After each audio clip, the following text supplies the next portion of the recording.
anak-anak, berjumpa lagi bersama Ibu Aisyah dalam pembelajaran pendidikan Pancasila. Nah, kali ini kita akan belajar tentang kedudukan Pancasila sebagai ideologi terbuka. Yuk belajar bersama Ibu Aisyah. Baik Ananda semuanya, tujuan pembelajaran kita hari ini pertama melalui mengamati gambar pemanfaatan TIK peserta didik mampu menganalisis ideologi terbuka.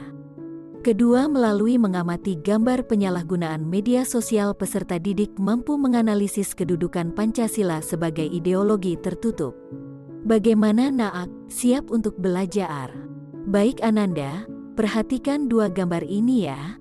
Kira-kira informasi apa yang ada dari kedua gambar tersebut? Pernahkah Ananda berada di kondisi kedua gambar tersebut?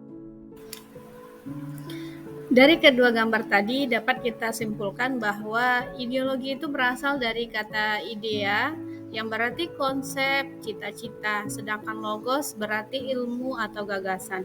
Jadi dapat kita simpulkan bahwa ideologi itu adalah pengetahuan atau cita-cita mengenai satu konsep gagasan yang ada di dalam masyarakat kita sendiri. Ada 3 unsur esensial yang harus dimiliki ideologi. Yang pertama adalah keyakinan. Keyakinan ini berkaitan dengan gagasan vital yang sudah diyakini kebenarannya untuk dijadikan dasar dan arah strategi untuk mencapai tujuan tertentu. Yang kedua adalah mitos. Memitoskan suatu ajaran yang secara optimis dengan keyakinan bahwa gagasan atau ideologi tersebut menjamin tercapainya tujuan dengan cara tertentu.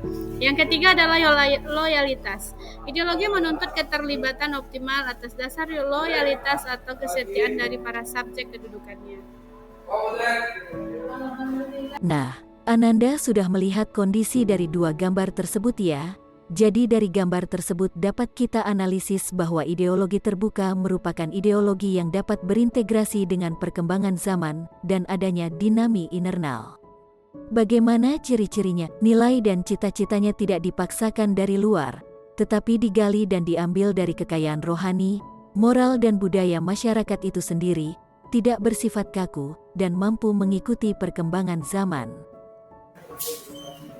Jadi ideologi itu berfungsi untuk memberikan struktur kognitif, kemudian memberikan orientasi dasar, memberikan kekuasaan yang mampu menyemangati dan mendorong seseorang untuk menjalankan kegiatan dan mencapai tujuan, memberikan pendidikan bagi seseorang atau masyarakat untuk memahami, menghayati tingkah lakunya. Nah, sekarang coba perhatikan dua gambar ini ya. Gambar pertama itu yang di sebelah kiri, kemudian gambar kedua di sebelah kanan. Gambar pertama itu kira-kira tentang apa? Apa sih kondisi atau kejadian yang terjadi pada gambar pertama? Siapa yang bisa? Good, benar ya. Terjadi peperangan suku yang sering terjadi di daerah kita. Kemudian gambar kedua itu menjelaskan tentang apa? Good, penggunaan media sosial yang digunakan hanya untuk membuli orang lain atau menyebarkan berita hoax. Jelas ya gambar ini tentang apa? Dari gambar di atas dapat kita simpulkan bahwa konsep ideologi tertentu itu merupakan ajaran atau pandangan dunia atau filsafat yang menentukan tujuan-tujuan dan norma-norma politik yang diyakini sebagai kebenaran yang tidak boleh dipersoalkan lagi, melainkan harus diterima sebagai sesuatu yang sudah jadi dan harus dipatuhi. Jadi ideologi tertutup itu memiliki ciri-ciri. Di antaranya pertama, tidak mengakui hak tiap orang untuk memiliki keyakinan dan pertimbangannya sendiri. Yang kedua, ideologi hanya menjadi cita-cita suatu kelompok saja, bukan cita-cita yang sudah hidup dalam masyarakat itu sendiri. Yang ketiga, tidak bersumber dari masyarakat, melainkan dari pikiran para elit yang harus dipropagandakan kepada masyarakat. Yang keempat, dia itu menentang adanya tradisi. Yang kelima, demi ideologi itu masyarakat wajib melakukan berbagai pengorbanan.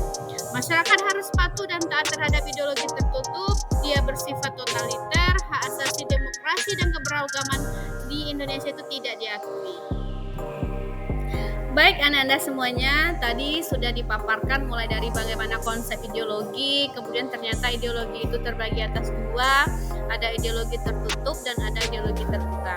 Nah, kira-kira Anda termasuk yang menganut paham yang bagaimana? Apakah ideologi terbuka? Apakah ideologi tertutup? Ayo analisis dirinya, evaluasi dirinya, dan berikan contoh di pertemuan selanjutnya.